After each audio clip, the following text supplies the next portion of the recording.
Amazing day mga boss! Quick review lang sa bagong Tamaraw FX. Let's go!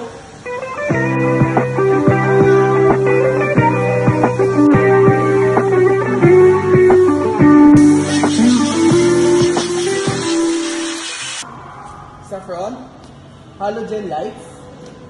Check natin yung engine.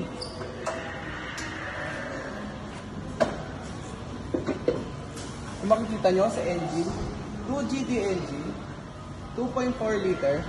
Sa chassis naman, IMB platform. Yung engine pala nito, engine ng Hilux tsaka Fortuner. Long base na yung chassis niya, chassis ng Hilux. Check natin sa loob. Bali sa loob, sa steering wheel, power steering na siya. Sa transmission, 5-speed transmission.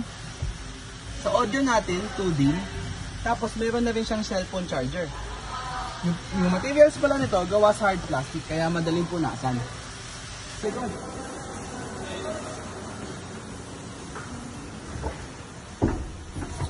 Sa likod, yung upuan, dalawang bench type. May aircon na din sa likod, aircon sa harap, kaya dual yung aircon. Capacity pala nito, 900 kg.